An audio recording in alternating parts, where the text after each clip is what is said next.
Hello everyone, you're listening to The Art Show on 106.6 FM Wickham Sound. I'm your host Dane Cobain. This is the weekly radio show where we chat about the local arts news. We have a different guest on each week. We head over to the Rhylight Zone for some short stories and or some poetry.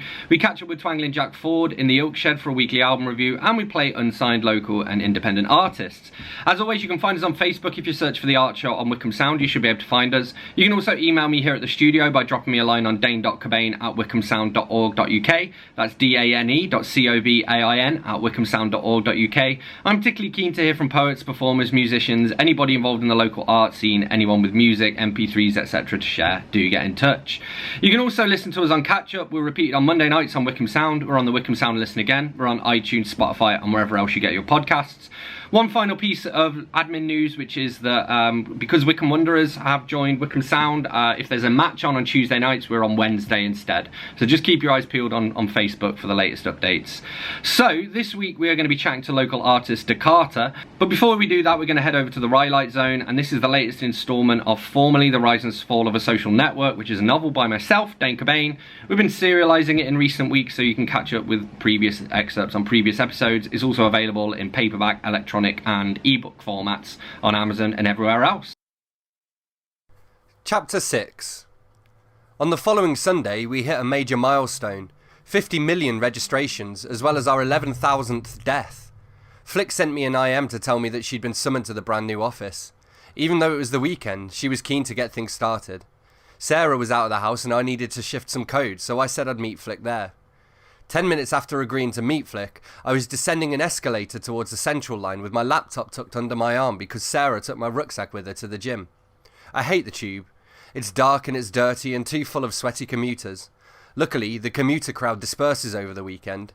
When someone's working on their laptop on the tube on a Sunday, they're either self-employed or they work for a startup. I got off the tube at Tottenham Court Road and felt glad to be back in the sunlight, even though it was bitterly cold. Luckily, the new office wasn't far away. I dodged through the milling crowd past a news booth, cut across the busy road and walked beneath the bridge towards Denmark Street, the only place in the world that makes me want to learn to play the sitar. Formerly's new office was on a small road to the back of it, on the second floor of a dilapidated old building which was ultra-modern as soon as you stepped over the threshold. It was clean and empty, but there was still a vibe about the place that reminded me of the old office in the living room of John and Kerry's flat. Unsurprisingly, Flick was already there when I arrived. Likewise, John and Abby were at their desks, but Kerry, Peter and the two new interns were right where they should be, enjoying whatever they did in their free time. Me? I didn't have a life, and I was fine with that. My mind rebelled at stagnation. Give me work, give me problems. Give me a server on a Saturday and I was like a kid in a high-tech playground. So what's the plan of attack? I asked when Flick got off the phone. Her desk was the only one in the office that looked lived in. She'd even brought in an aspidistra and some framed pictures of her friends and family, and she'd turned an old server case into a rudimentary filing cabinet with old scarves draped around it for decoration. It sounded crazy, and it was, but it actually looked pretty cool. She smiled and licked her lips. Well, she said, that's the thing, isn't it? I don't know yet. All I know is that I've got 4 days to get as many journalists to come here as possible. Any ideas are more than welcome.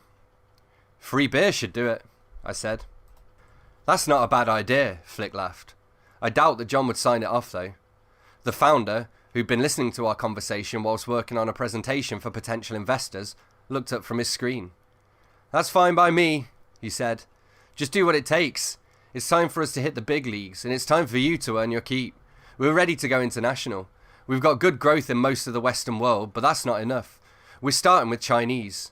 We're still below the radar of the government, so we'll open up now to make the most of it before they raise that damn firewall and ban us because we're not Chinese nationals. So much for free speech, said Flick. Speech is never free, John said.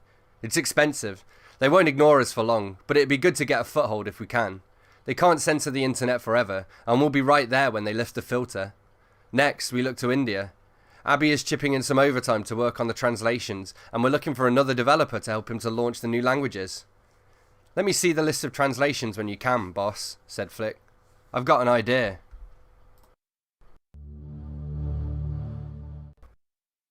It turns out that Flick's idea was to launch another language, Pirate English to be precise. Her reasoning was simple. People love pirates, ninjas and zombie pirate ninjas most of all. Launching a language pack in Pirate English gave Formerly a story, and journalists needed stories to survive. Our users were up for it too. The results of our first research survey were in, and the consensus was that the site was too serious. We'd assumed that our users would be in a somber mood when they accessed the site, but that couldn't have been further from the truth. Our users wanted the site to be a celebration of life, more like drinks at a wake than a stilted church service. Besides, we'd done most of the hard work already. The functionality was well underway, and so we just needed to work through the translations. Nothing major, just a list of terms from our interface and database and the prioritization of our help center. The list was long but not insurmountable, and I promised to give Flick a hand where I could.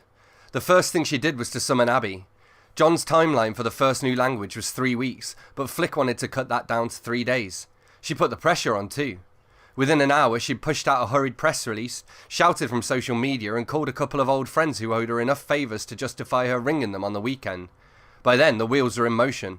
Formally would be unveiling a new feature at their press event, a pirate party at the company's offices. I began to worry that getting people to attend was the least of our problems. Fitting them into the office could cause chaos, and she'd promised them a feature that we hadn't started building. Still, we were a good team under pressure, and we holed up in the office for the rest of the weekend. Even Peter came in and worked late, mainly because Kerry was helping Flick to plan the event and so there was no one for him to hang out with.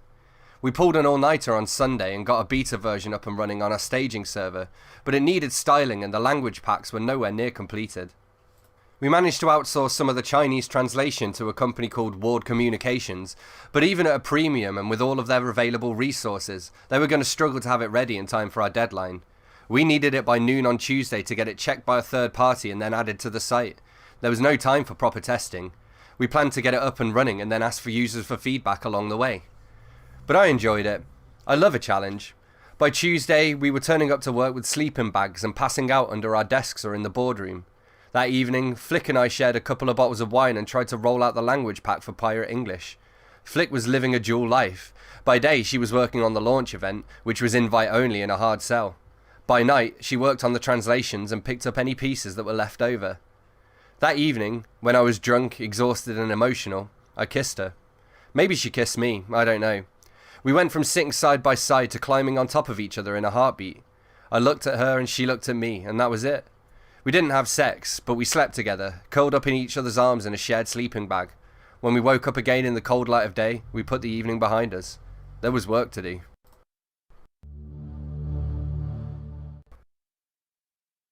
It was the day of the press event, and we were all exhausted and still stacked in an effort to get the new feature out of the door. It was working as well as could be expected, but there was still a bunch of bugs and we were already aware of dozens of amends that needed to be made.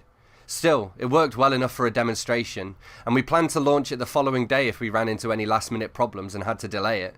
It was ready, but it was also untested. The first guests arrived at 7 o'clock, despite the fact that we didn't kick off until 8. Flick had hired a bar for the evening, and she'd even managed to hook up sponsorship from a vodka company that liked our philosophy. Abby and I were implementing the last of the last-minute fixes, but we accepted Flick's offer of drinks at our desks. We continued to work until the office was too busy to focus in, and then shut down and stashed our gear away just as the lighting was lowered and Flick grabbed a microphone. "Ladies and gentlemen, boys and girls," she announced. "Thank you very much for coming, and welcome to the party. My name's Felicity, but you can call me Flick. I'll be your host for the evening. Oh, and say hello to the internet. Keep an eye out for Kerry. He's streaming us live across the globe, so make sure you're not caught doing anything you shouldn't be doing. I see that some of you read the memo about fancy dress," she continued, gesturing at a horde of drunken pirates who were watching her with their glasses raised. "And some of you did not," she added, aiming her remarks at a dozen dour-faced journalists who'd showed up in evening wear. I guessed, correctly, that they were from the broadsheets and not from the tech press. "Now," she said, "you're probably wondering why we asked you to dress up as pirates. I'm going to talk to you about that in a minute, but first I'd like to introduce the company's co-founder, John Myers." The crowd applauded and Flick handed John the microphone. He looked terrible, like he hadn't slept in weeks. I suspected he probably hadn't. "Thanks, Flick," he began, looking short and uncomfortable with the eyes of the crowd upon him. "And thanks to you guys for coming. Formally is not just a website. Formally is the fountain of youth, a way to find eternal life like no other. We've released immortality for free to the English-speaking world, and the world itself has responded. This weekend we hit 50 million users, and we confirmed our 11,000th death. That's 11,000 real people immortalized with their self-constructed memorials on our website.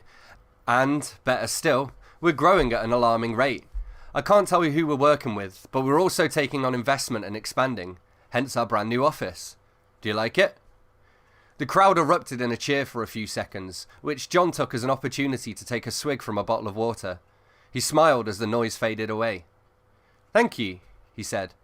It's not finished yet, but we're on our way. We're also taking on new staff, a new developer, an accountant, and a couple of interns. They're here tonight, but behave yourselves. They're newbies, and we don't normally allow newbies to meet strangers.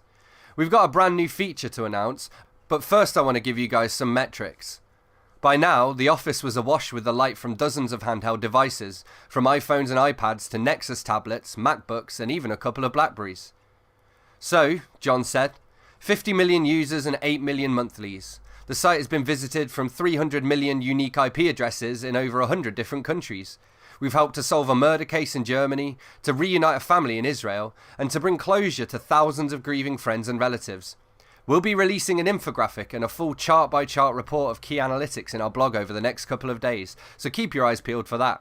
In the meantime, please welcome Flick back to the stage to tell you about our brand new feature. The crowd applauded again, and a couple of people slipped off to get another drink, but most of them stuck around to listen to Flick as she reclaimed the microphone. Ladies and gentlemen, you are pirates for a reason, she said.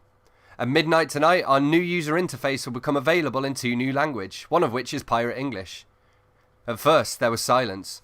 Then, someone laughed and the applause started up again. From towards the back, someone shouted, "Is this a joke?" John grabbed the microphone from Flick and scowled at the heckler. "It's not a joke," he said. "Take us seriously or get out of here." Flick looked up from her phone, which she'd been using to tweet a photo of the audience, and took the microphone back. She looked sheepish. "The bad news," Flick continued, "is that you're going to have to stick around to find out what the other language is. The developers are still working on it." The audience laughed, but I dragged my hand across my throat from the back of the room, hoping it had shut her up. Even Flick didn't know how close to the bone her remark was. "The good news," she continued, "is that there's plenty of beer left. John will be back with an announcement at midnight. Until then, enjoy the DJ." At 10 minutes to midnight, the party was still going strong, although half of the visitors had disappeared. John was being interviewed by the Next Web. I recognised one of Sarah's colleagues, a guy called Alex who I'd got drunk with a couple of times, but I hadn't seen her yet. Flick had been schmoozing all evening, and Kerry had been live streaming the event on her homepage. A brave decision. Abby had barely spoken except to thank a journalist who'd complimented his Rackspace t-shirt, so I was on my own. As a result, I spent most of the night drinking and talking to people I'd never met before. In the end, I pulled up in a corner to check my emails and to catch up with a couple more fixes. I didn't look up until midnight when John returned to the microphone to make his announcement. By that time, the crowd had started to thin out and the rowdy collection of journalists, bloggers and tech geeks had spread out across the office, using any available space to prop up tablet computers and skinny laptops. Sarah showed up late and was too busy working to talk to me. I felt almost camouflaged, and no one paid me any attention. "Ladies and gentlemen, thank you once again for coming," John bellowed. "Now, I'm sure you're all dying to know why we brought you here. It's time to open up to the world. China first, followed by India, mainland Europe, and the rest of the world. Tonight, right now, we're launching in Chinese. Get ready, world, we're coming." Some of the audience members gasped. Those who'd stayed sober knew what that meant, and it had the potential to be one of the month's top stories. John waited several seconds to allow his statement to sink in before he continued. "See, demand from China is high, so we're complying with local law when necessary. We have no desire to let something as artificial as politics interfere with our passion to connect the world in life and death. You guys were here at the beginning, at the international birth of Formerly." He laughed, paused for a moment, and then asked, "Any questions?" I woke up fully clothed on my sofa. There was no sign of Sarah, and I'm pretty sure I didn't come home with her the night before. She showed up late, stayed for half an hour, and then went for a couple more drinks with her colleagues. Either way, I didn't care. I couldn't remember everything, but I still held a strange feeling of self-righteousness, as though I'd done nothing to be ashamed of. Perhaps I hadn't. The night had left its mark on me, and I was desperate for some orange juice and a cooked breakfast. Formerly wasn't through the storm yet, though. New users were already flooding in, and the language packs were patchy at best and more like a beta than a full release. Peter was worried about the infrastructure, but John insisted that half a new feature was better than no new feature at all. All in all, we were flying on the seat of our pants and venturing rapidly into unexplored territory. Even John and Peter had never worked on anything like this before. I was running 10 minutes late, but that was hardly unusual. No one was ever on time, not even the interns. What was unusual, though, was my reception. Flick texted me to tell me to hurry up, and John's bright red face greeted me as soon as I stepped over the threshold and into the office. "Where the hell have you been?" he demanded, pushing the door to slam it shut behind me. "Sorry I'm late, boss," I said. "The underground was busy and the streets were packed. I got here as quickly as I could. What's wrong? Are there bugs in the release?" "Forget the update," he replied. "There's been a murder. Alex, the guy from the Next Web. Some sort of poison, apparently. The police have already been to see me." That was formerly The Rise and Fall of a Social Network by myself, Dane Cobain, or at least an excerpt of it. You're listening to The Art Show on 106.6 FM Wickham Sound, and this is part of our chat with local artist, Dacarter. The first question is one I ask everyone, and you may or may not have an answer to it, and that's, what was the last book that you read and what did you think of it? I didn't finish it. That's all right. But the last book I read was Natives by Colour. Cool. There was lots of things that I found really interesting from it, especially the fact that we shared the same birthday and the same birth year. Wow. Both from London, and both of our upbringings were in some ways similar and in some ways completely different. The book is about racism, effectively, but kind of touches on social elements rather than the sort of general color elements, I guess. But obviously it touches on everything really. But I got to a certain chapter where I did struggle, and that was kind of where it delved into really old history sort of thing. And I think whereas before it was more personal, that kept me engaged. And I sort of got stuck on that chapter and I haven't picked it back up, shamefully. I do need to. It's fine. Finding time though, isn't it? Yeah, certainly. It's I'm not a big reader, so I have to admit, generally reading for me is information, catalogues, guidance, stuff like that, how-tos. I don't read much. I don't know why. I should. But it's something I don't do enough of. Awesome. Well, obviously today, the main thing I want to talk to you about really is probably your art. So I thought a good place to start is, how long have you been making art and how did you get your start with it? Art for me, originally, as a child, really, was doodling in the back of the school books from primary school age, pretty much just doodling anything, a lot of comic characters and stuff like that. I'd have a lot of kids, classmates, should I say, my peers at the time, would request things, and I'd sort of draw them things. Sometimes they were quite creative. Sometimes it was just, I want Sonic the Hedgehog with a Man United t-shirt.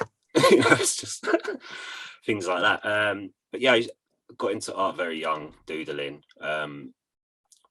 It seemed to be very natural for me to draw. Didn't have to sort of learn how to draw. It just came naturally. Painting is a completely different story. Completely different story. I do like to paint now, but it's not as natural now. Drawing, and with sort of I don't know why there's a difference. There is. But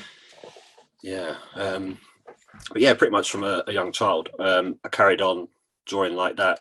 Sort of got into finding a style, I guess, later in the teenage years. But I did. It's quite hard to actually track this now because I jump in between art and music so much. Obviously, like some people know that I do street art, and my first parts of street art were basically doing what's called scribing or etching, which is where you scratch into glass or plastic. And I kind of got quite big into that as a teenager, and that was kind of my first elements of street art.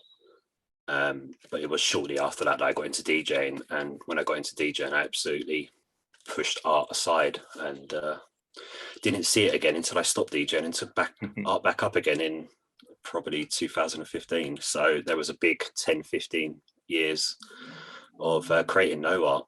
And it kind of, as easy as it was to get back into drawing, getting back into a creative flow and finding styles, and that I really struggle with, but it's kind of my nature anyway, because I do such a broad, I mess around with everything basically. It's easier to call myself a mixed media artist just because sake that I do play with everything. I don't have a niche, effectively, I guess. If I do, I'm unaware of it. Yeah. Yeah. Cool.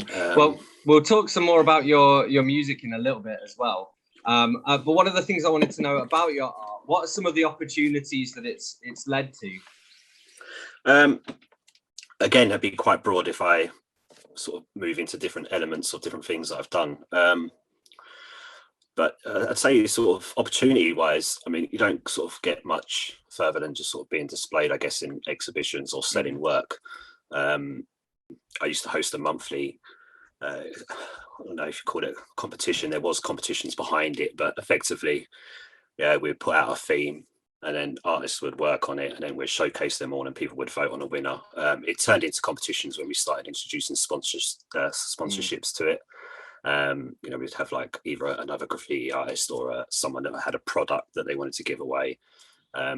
And you know, they'd become the judge for that sort of monthly battle. That was called Urban Battle Culture. And it ran for about 3 years, I think. Run pretty well, and it did just sort of come to an end quite sort of promptly through my own sort of just getting involved in something else. Yeah. And nobody wanted to take over. I did give a few people the opportunity to sort of see if anybody else would like to continue it on, and it never really happened, so it sort of got left. Yeah, and I was going to say projects like that. I also did hold the first sticker exhibition in London, and again, I haven't picked up on that. The idea was, you know, hopefully it's going to have a second version, but yeah, we did one. Somebody else did pick up and do a sort of similar version afterwards, an adhesive, where it sort of moved out into paste ups as well as stickers.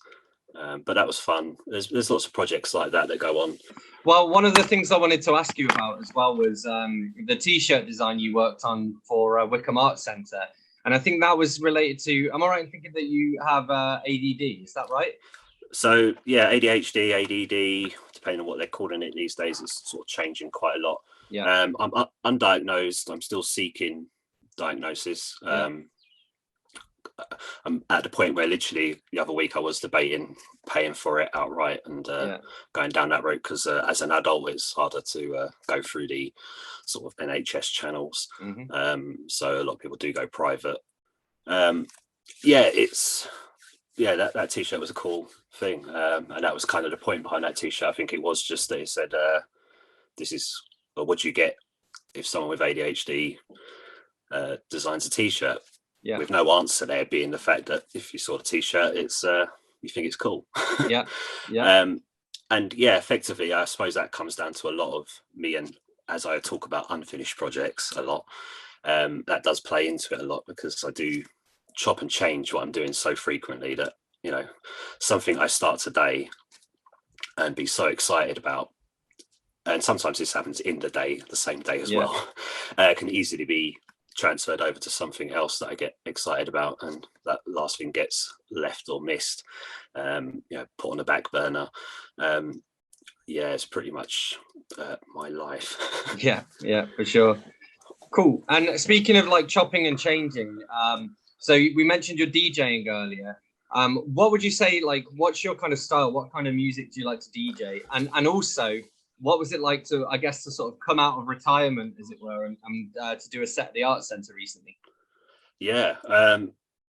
So originally, DJing for me, like I said, I got into it as a young teenager, just as I sort of left art alone, got into DJing, and I was mainly mixing at that time, sort of the back end of hardcore, as hardcore was becoming jungle, and growing into drum and bass, and then also got into garage, UK garage and house.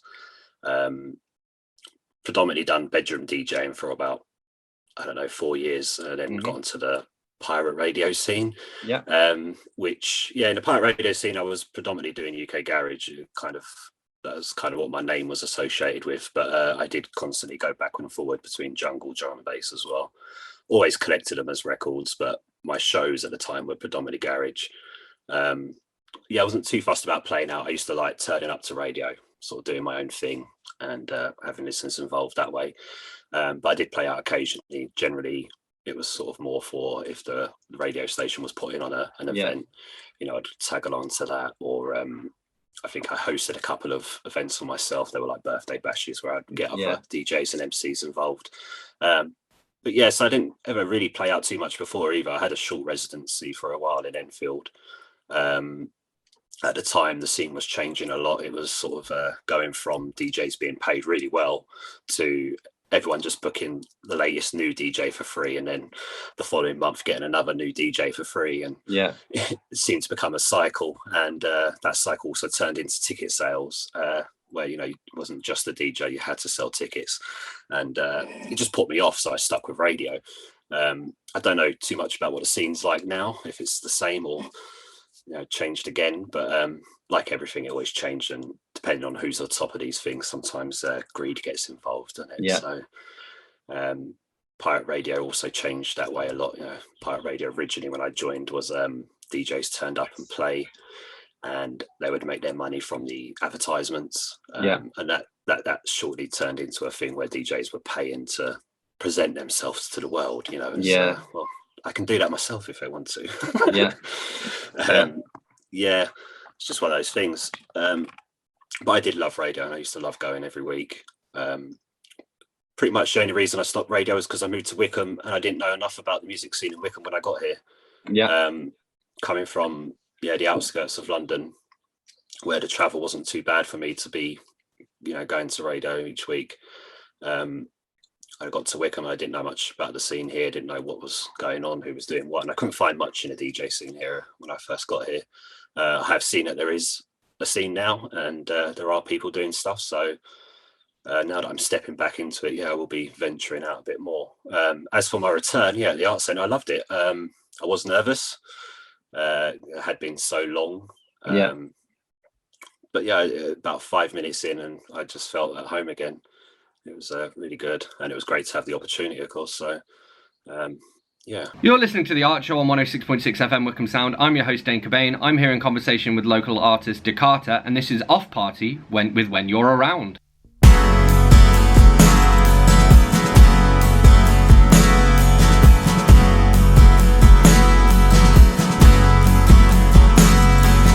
Late night, lost in your eyes,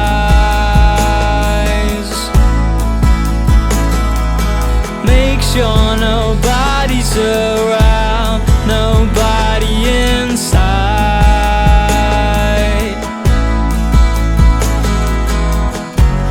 And when I surround you and hold you, you're mine.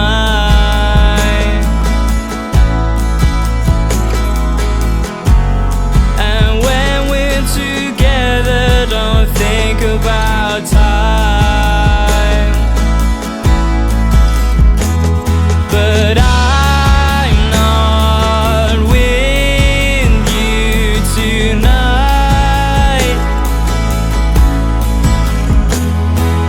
I want what's yours, but you're taking what's mine. Slipping by your house, nothing on my mind, just taste of your mouth. But if I could turn back time, I'd try. But I'm just the man. I do what I can and I cry. But I'm not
That was When You're Around by Off Party. You're listening to The Art Show on 106.6 FM Wickham Sound. I'm your host, Dane Cobain, and it's time for us to be joined again in the studio here with local artist Dacarter. And obviously that's kind of like a bit of a home venue for you because you're working at the Art Centre.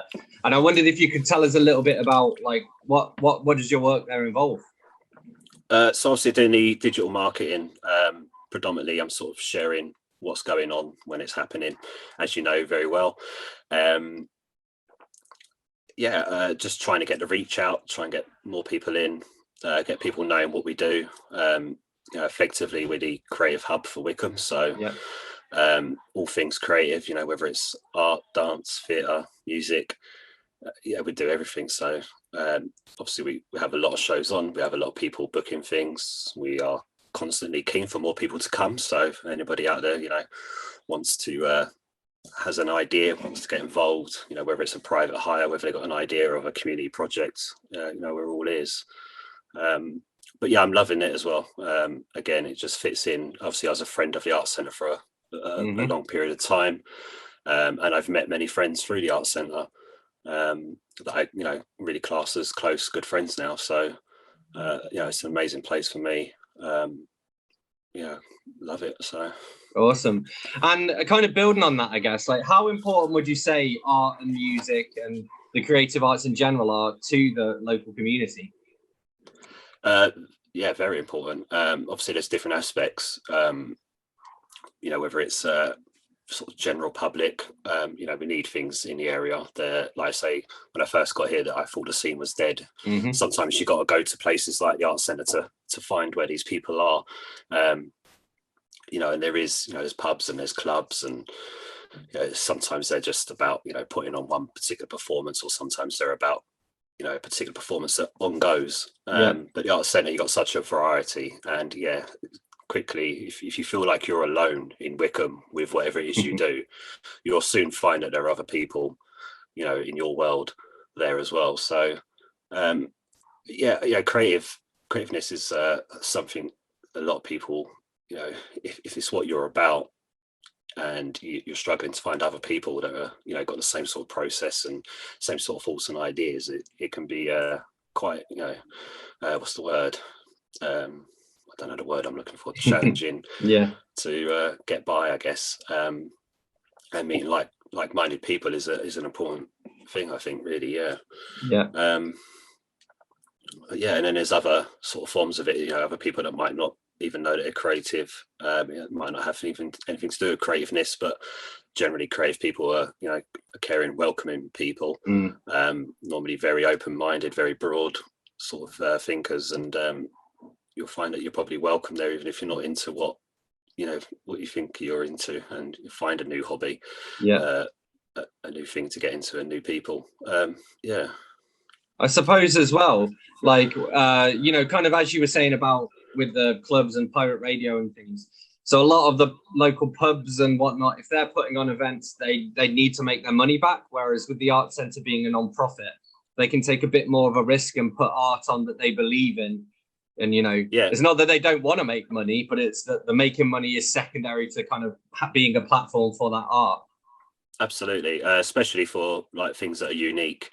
Like say, if you've got an idea and you think that, don't know if anybody will like that, you'll be surprised that who might. So definitely that's a sort of a place of experimentation as well, and it's it's definitely worth it, because like I say, just because no one else is doing it in the area doesn't mean there's no place for it in the area. You've got to try these things. Yeah, for sure. Cool. So I want to ask you, kind of talking about the local community, and specifically the artist community, as in like visual arts. And I wondered, who are some of your favourite local artists? Oh, I've got so many.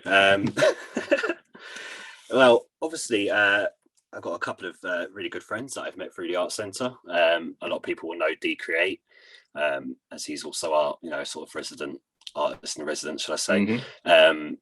He works, strongly with the community all around the area. And he obviously does sort of his own work, going around doing the murals and that. But he works with a lot of the community projects from like Wickham Youth Action. I'm going to forget the other one's name now, but there is another, Chiltern Rangers. Yeah, that's the one. Yeah. Yeah, quite a lot of them, and the one-off workshops when we get other people in. Yeah, they're really good events. They, get the young people in as well, get them into art, get them into knowing how things are done, just actually meeting people as well in the area. Yeah, they're really good. So Dan's really good at that. Sorry, going back to artist rather than what we're doing. Yeah. Who else do I know? So there's Rory, Mr. L127. Absolutely another, great friend now. Love his work. Thankfully, or gratefully, should I say, I've managed to sit beside him in the last 2 exhibitions at the Art Centre, and that's something that really makes me happy to see my work up against his work and shared with the other artists in the area. Who else we got? We got Cat Signs. We got Hayley, Bubblegum. Yeah. I mean, I've got a number of her prints sitting downstairs on my wall. Love her work at the moment.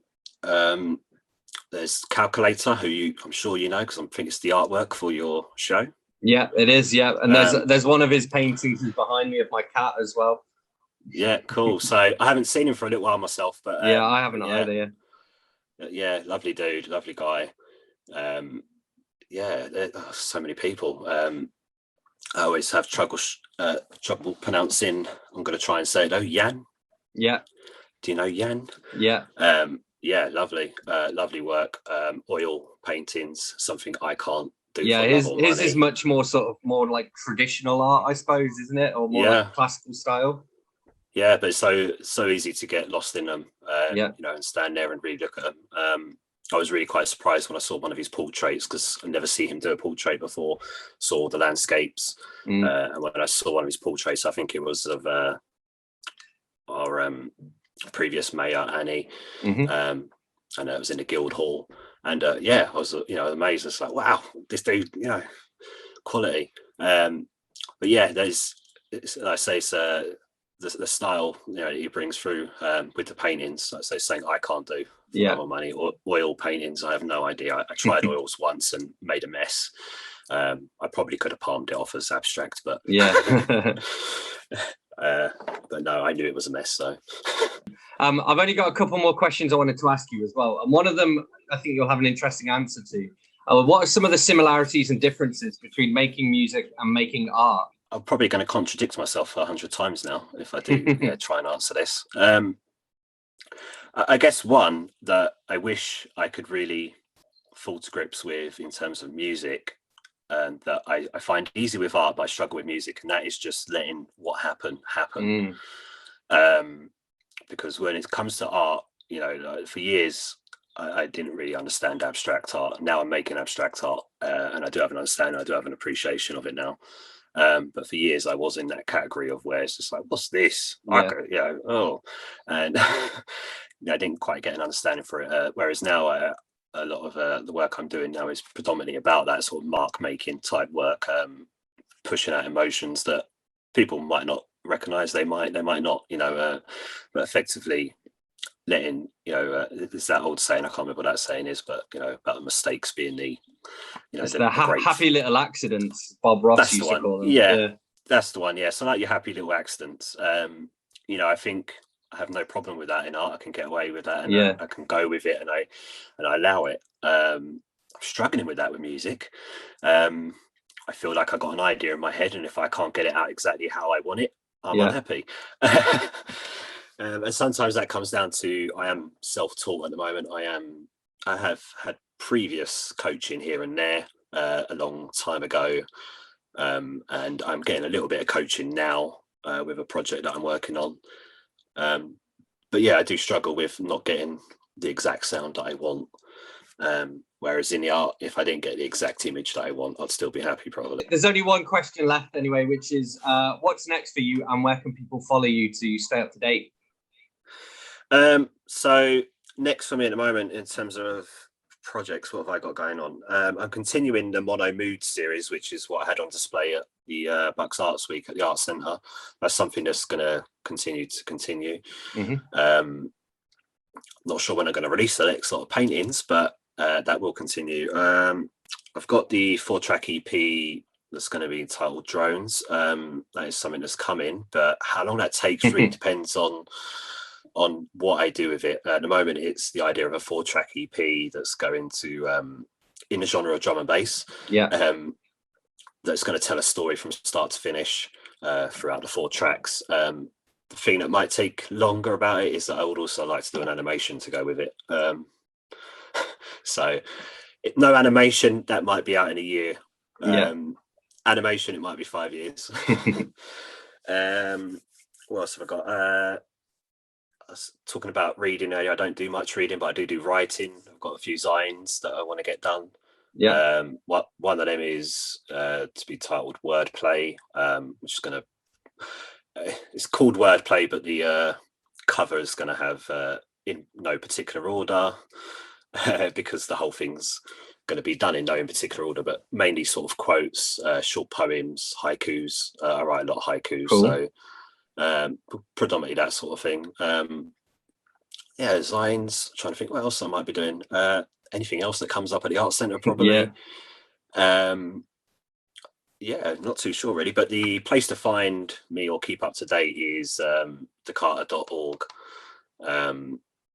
I had recently joined Facebook and started referring to myself as my normal name. But I think I'm going to scrap that very soon and go back with Dacarter. So the website still remains the same, and the name will probably remain the same as Dacarter. So Dacarter.org.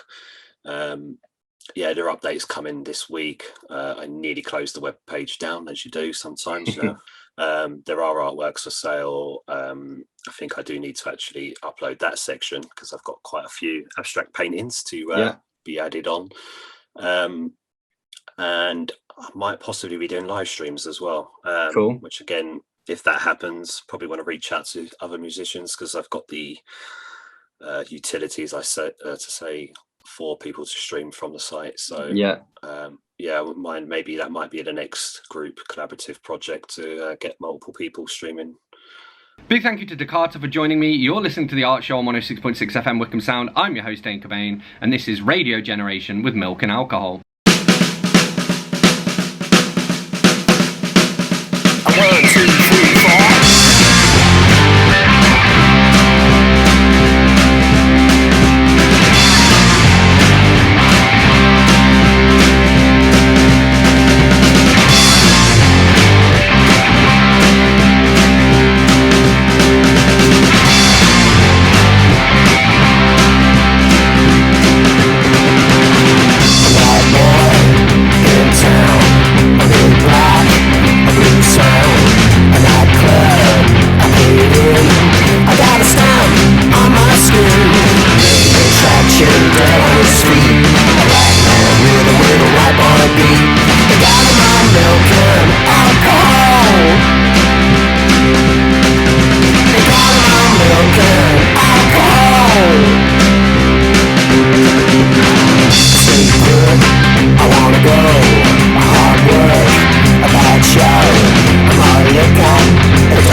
That was Radio Generation with Milk and Alcohol. My name's Dane Cobain, you're listening to The Art Show on 106.6 FM Wickham Sound, and it is time for us now to head over to the Ilk Shed to catch up with Twangling Jack Ford for this week's album review. Van der Graaf Generator, Porn Hearts. Van der Graaf Generator don't make songs, they make dark gothic epics. Each one a descent into hell, leading to some kind of tainted musical or lyrical redemption. Like Wagner meets Bauhaus, the Banshees or The Cure. In 1967, the BBC's Home Service third programme and light programme became radio's 1, 2, 3 and 4. To mark the occasion, George Martin, the Beatles producer, wrote an instrumental piece called Theme 1. Radio 1 used to close down in the evenings and become Radio 2 until 10 o'clock, when the late night serious modern music programmes would be on for 2 hours. We would wait eagerly to hear some Floyd or Soft Machine or even Ivor Cutler, and it would all kick off with an updated version of Theme 1 performed by Van der Graaf Generator. A friend of mine bought the single and was fascinated by the B-side, a song called W, which is about the state of feeling twice what you were and twice as unhappy as you have ever been, till one day you wake to realise you are dead. That was the kind of lyric you came to expect from Peter Hamill, the main songwriter with Van der Graaf. Van der Graaf Generator were contemporaries and label mates with Peter Gabriel's Genesis. But whereas Genesis were a Python-esque mix of the ecclesiastical and music hall, Van der Graaf Generator were dark and modernistic. They had a sax player who did the two at the same time thing, which has never sounded anything other than harsh and menacing. They had a wizard of a drummer who could twist time, a Hammond organ player who seemed trapped in a never-ending nightmare Bach-like fugue state, and Hamill himself pounding away at a piano and barking and shrieking dense lyrics with a sneer and aggression that would later inspire Johnny Rotten. Robust melodies snake their way out of the cacophony, like determined flowers breaking through musical concrete, to circle and entwine themselves into intense, thrilling, exciting and awful climaxes. The original album had only 3 tracks, one of which was a sidelong insane exploration of insanity. Peter Hamill does an effective "they're coming to take me away" slip into vocal madness. Generally, even his soft singing seems to be hiding an undercurrent of rage. He regularly goes from reasonable to screaming nervous breakdown like a failed negotiation with a totally unreasonable neighbour. A first listen might well convince you it is a random, unpleasant, unstructured noise, like a keyboard version of Captain Beefheart's Trout Mask replica.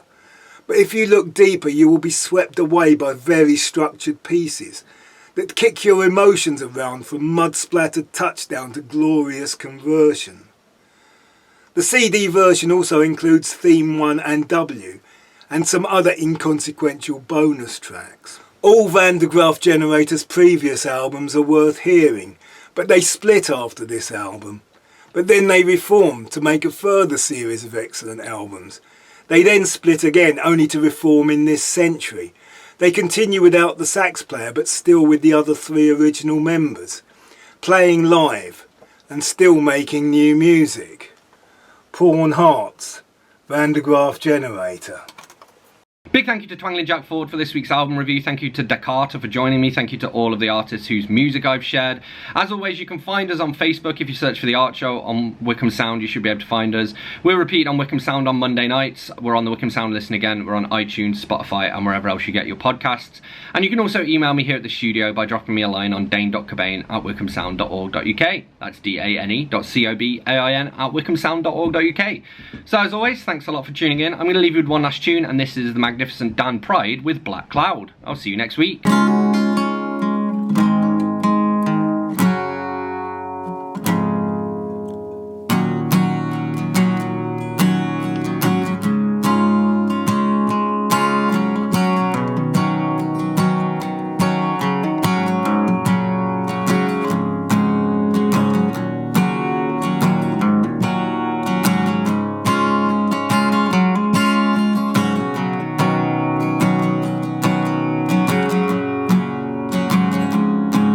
The weekend's been really great, and it came to a fantastic end.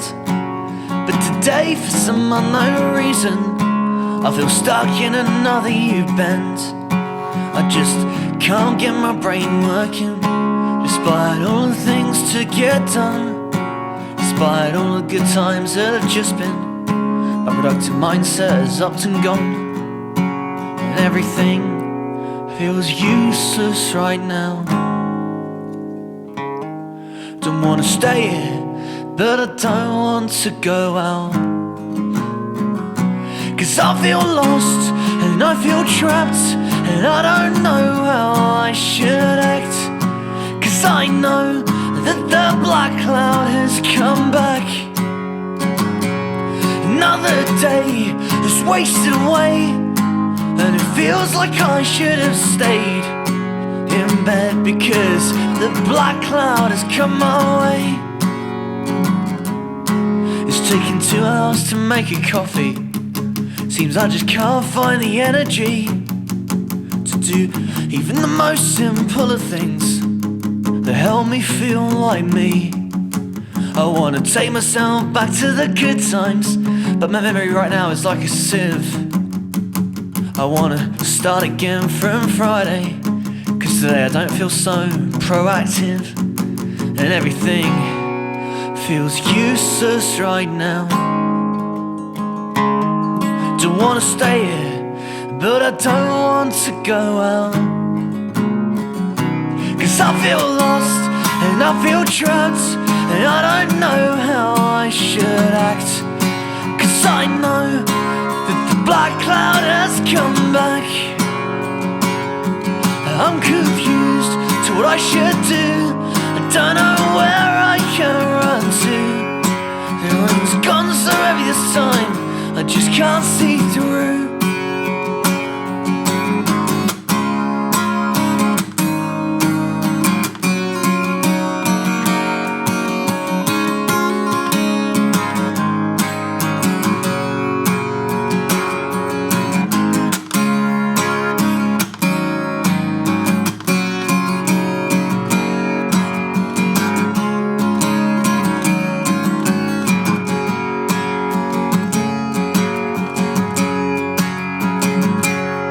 Hang up the phone, ignore all your texts. You spend this day waiting for the next. There's no time now, and no use worrying about the rest. My patience wears thin, my coffee's gone cold. I just think of things I want to be told. The day's dealt nothing yet, but I am ready to fold. How do I get it to go this time? I know it can't stay forever long, so I consider feeling sorry, or I can try and write a song. 'Cause I feel lost and I feel trapped. I think I know how I should act, at least until the shadow of the cloud has made its tracks. Another day is wasted away, but I'm not getting caught in that rain, just 'cause that black cloud thinks it can come right back my way. But that black cloud will not stay.